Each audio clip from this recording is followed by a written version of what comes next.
It's 7 in the morning. You're standing in front of the mirror brushing your teeth, doing exactly what you always do. And for just a second, you actually look at yourself. Really look. And this strange sensation washes over you. It's as if you're looking at someone you once knew very well, but haven't spoken to in years.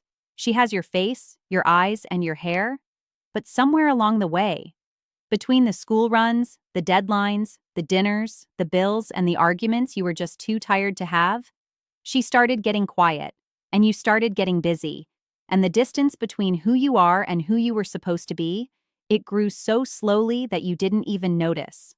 Until now, right here, in this bathroom, at 7 o'clock in the morning. You went to bed tired, you woke up tired, and it's been this way for a long time. And you feel like there's no explanation for it, because you did sleep. You did rest. But this fatigue just won't go away. If you know this feeling, stay right here, because that is exactly what we are going to talk about today. Hi, darling. I'm Diane. I'm 45 years old, and just like you, I've gone through many phases in life that left me asking, why do I feel this way when on the outside, everything seems fine? This channel exists because of those questions, because I believe that understanding what is happening inside of us is the very first step toward changing anything. And today, my darling, we are going to talk about something so many women feel, but so few can actually name: the exhaustion that sleep cannot cure. Emotional exhaustion. Throughout this video, I'm going to show you 7 signs that indicate your fatigue isn't physical, it's emotional. I'll explain where this exhaustion comes from, what it's trying to tell you, and what you can start doing today, in a simple and real way, to begin feeling better. There are no magic formulas here, no empty promises, just the truth and a lot of care.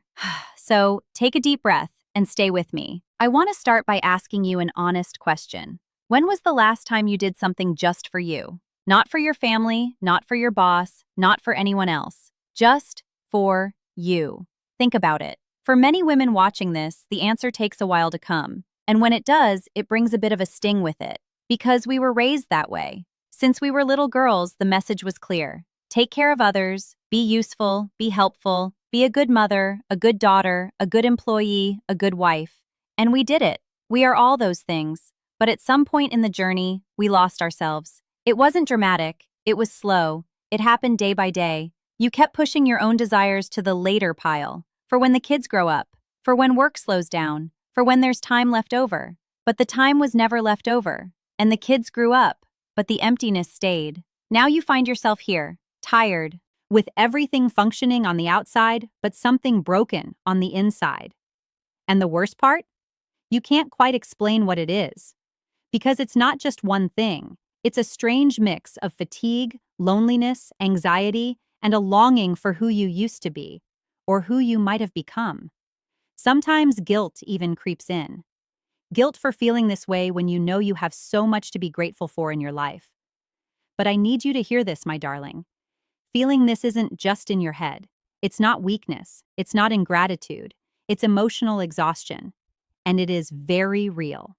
So, why does this happen? Why do so many women reach 40, 45, or 50 feeling this way? The answer isn't simple, but I'll try to put it into plain words. We all have a capacity for care, emotional, physical, and mental. It's like a battery. When you take care of someone, you give away a piece of that energy. When you deal with pressure, you consume another piece. When you swallow emotions that you can't express, they get dammed up inside, becoming heavy. When that battery keeps draining without being recharged, there comes a point where it simply doesn't work the same way anymore. It doesn't matter how many hours you sleep. It doesn't matter if you took a vacation. The battery isn't physical, it's emotional. And to recharge an emotional battery, you need different things. You need real connection. You need moments that make sense to you. You need to be seen, to be heard, to feel like yourself, not just a role you're playing. Pause. When those things are missing for long enough, exhaustion sets in. There's another major factor: the pattern of silencing your own needs. When we learn early on that asking for help is weakness, that complaining is selfish, or that everyone else's needs always come first, we develop a habit, the habit of ignoring how we feel. And what we ignore for long enough stops speaking loudly. But it doesn't go away. It stays there, accumulating, until one day The body speaks up. The emotions overflow. The fatigue shows up in a way that you can no longer ignore. And for many women, that day is today. Now I want to show you the 7 signs that your fatigue is emotional rather than physical. As you listen, pay attention to what resonates with you. You don't need to check all 7 boxes. Sometimes just 2 or 3 are enough to understand what's really going on. Sign 1. You wake up tired even after a full night's sleep. It's not insomnia. You're getting your hours in. But when the alarm goes off, you feel like you haven't rested at all. It's as if sleep can't reach the place where your exhaustion lives. This happens because physical rest can't fix emotional burnout. Your body rested, but your mind stayed up all night, processing, worrying, feeling. If you wake up heavy, with no energy or drive, thinking, here we go again, that is the first sign. Sign 2. Little things irritate you disproportionately, a glass left in the sink, a meeting that could have been an email, a careless comment someone made. Things you used to let slide now drive you up the wall. Sometimes you catch yourself feeling angry and you don't even know why. Then comes the guilt for overreacting. This doesn't mean you're a difficult person, my darling. It means you're at your limit. When you're emotionally depleted, your tolerance drops. Everything feels like the last straw. Sign 3. You feel empty. Even when surrounded by people, you're at home with your family, you're at work with colleagues, you're at a party or in a conversation. And yet, you feel alone. There's a distance between you and everything around you, like you're watching your own life from the sidelines. This is one of the most painful signs of emotional exhaustion. You're so disconnected from yourself that you can't truly connect with anyone else. Before we get to sign number 4, if this video is touching on something you've been carrying for a long time, I have a next step to offer you. It's called The Woman I Forgot to Be. It's a self-discovery guide created for women who want to reconnect with their true selves. The link is pinned in the first comment. Sign 4. You've lost interest in things you used to enjoy, the show you loved, the hobby that made you happy, catching up with a friend, your favorite meal. Now, everything feels bland.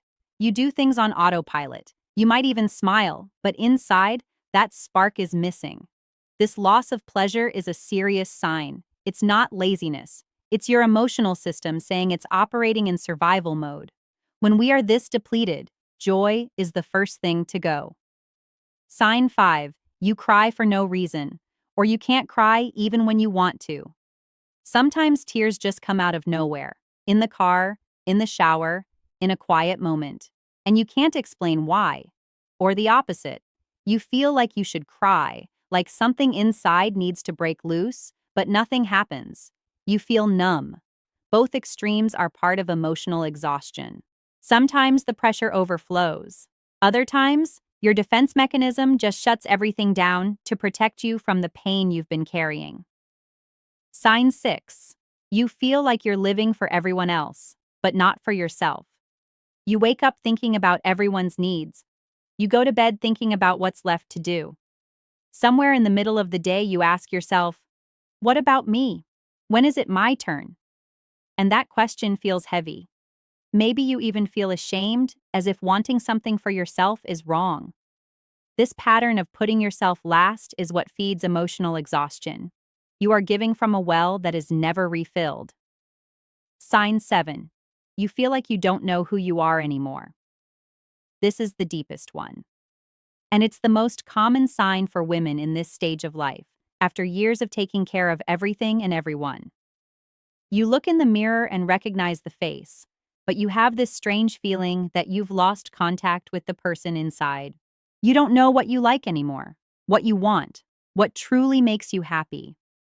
Your identity slowly faded away while you were busy being a mother, a daughter, an employee, a wife, and a caretaker. And now you ask, who am I outside of these roles? If this last sign touched your soul, know that you are not alone. And know that this is the doorway to the most important work you will ever do, finding yourself again.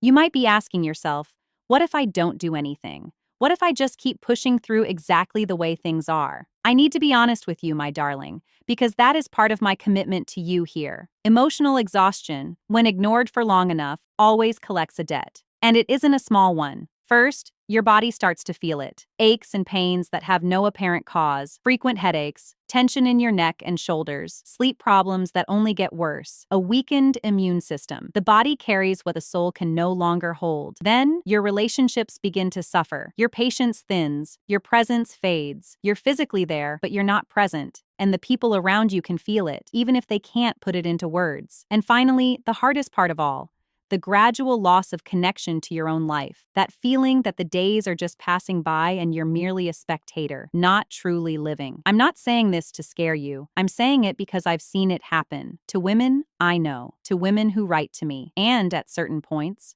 to myself. What I've learned is that the sooner we pay attention to these signs, the shorter the road back becomes. It isn't too late, but it is time. But now I want to offer you a different way to look at all of this. What if your fatigue isn't the problem? What if it's the message? Think about it with me, my darling. The exhaustion that won't go away, the persistent emptiness, the irritation without reason, the tears without explanation. What if all of this isn't a sign that something is wrong with you, but a sign that something important needs to change? Your emotional system has been sending signals for a while now. Signals that you've been putting yourself last for too long. That you're carrying more than you were ever meant to hold, that you need to stop and ask yourself, what do I need? What do I want? Who am I beyond everything I do for others? Emotional exhaustion is not weakness. It is the price of a strength that was used for far too long without being replenished. And now, it's asking for your attention. It's asking for you to become a priority in your own life. I know that might seem difficult, even selfish, because you've been trained your whole life to put others first. But I'm going to tell you what I've learned. You cannot pour from an empty cup. A well that is never refilled will eventually run dry. And when you run dry, the people who depend on you also go without. Taking care of yourself isn't about abandoning others. It's about ensuring that you continue to have the capacity to care. And even more than that, it's about honoring who you are. Outside of the roles, outside of the responsibilities. Just you. And that begins with small choices, with permission, with paying attention. It starts right now. So, what can you do? Where do you begin? I'm going to give you some practical tools, simple things you can start using today, not tomorrow, today. 1. Name what you're feeling. It sounds simple, but it makes a massive difference. Instead of just saying, I'm tired, try to be more specific. I'm feeling invisible. I'm feeling overwhelmed. I'm angry, but I don't know why. When you give a name to what you feel, you take away its power to just float around aimlessly inside you. You make it real, and what is real can be managed. Write it down if you need to, in a journal, on your phone. It doesn't matter. Just get it out. 2. Identify what drains you and what refills you. Take a piece of paper. On one side, write, what drains me. On the other side, what refills me. What drains you might be certain people, situations, habits, or environments. What refills you are the things that make you feel alive, present, and like yourself. Most women who do this exercise are shocked to see that they spend almost all their time on the drain side and almost no time on the refill side. You don't have to eliminate everything that drains you, but you must intentionally add more of what refills you. 3. Learn to say no without over-explaining. This is one of the hardest ones, my darling. We were taught that we need a good enough reason to say no, that we have to explain, apologize, or make up for it, but you don't. You can say no because you're tired, because you need space, because you simply don't want to, and that is enough. You don't have to be rude or cold, but you can be firm. Start small. 1 no a week. Just 1. And watch how that changes your relationship with yourself. 4. Carve out a moment that is just yours every day. It doesn't have to be long. It could be 15 minutes. It could be drinking your coffee in peace. No phone, no notifications. It could be a short walk or reading a few pages of a book. The important thing is that it belongs to you. In that moment, you aren't a mother, a wife, or an employee. You are just you. It might seem impossible with your schedule, but I believe you can find 15 minutes. Those 15 minutes every day change something deep within you over time. 5. Ask for help. For real. This might be the bravest of the 5. Reach out to someone you trust, a friend, a therapist, a family member, not necessarily to fix everything, but just to listen. Emotional exhaustion thrives in silence. When you speak, when you put it into words, you start to lift a weight that you've been carrying all by yourself. You don't have to solve everything alone. No one can. And asking for help doesn't make you weak. It makes you human. I want to tell you something. There was a moment in my life, a few years ago, when I was exactly where you might be today. I had everything working. The house, the job, the family. On the outside, all was well.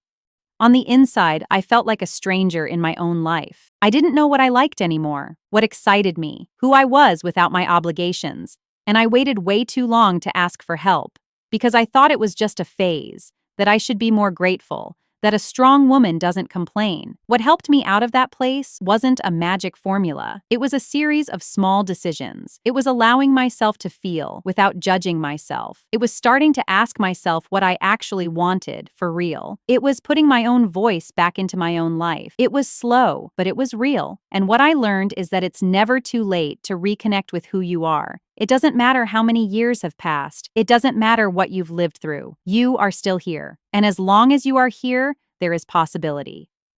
I don't speak to you from books I've read. I speak to you from what I've lived. And what I know for sure is that this shift is possible. It begins with a single step, and you've already taken one today, just by staying here with me until now. Before I go, I want to tell you one thing. The fact that you've watched until this point is already a sign that you are ready to hear what your fatigue is trying to tell you, a sign that you want more for yourself, and that matters. Take care of yourself, my darling, with the same dedication you use to take care of everyone else. You deserve it. Thank you for staying until the end. Don't forget to give this video a like and subscribe to the channel, okay? Tell me in the comments which part resonated the most with you. I'll see you in the next video, sending you a big hug.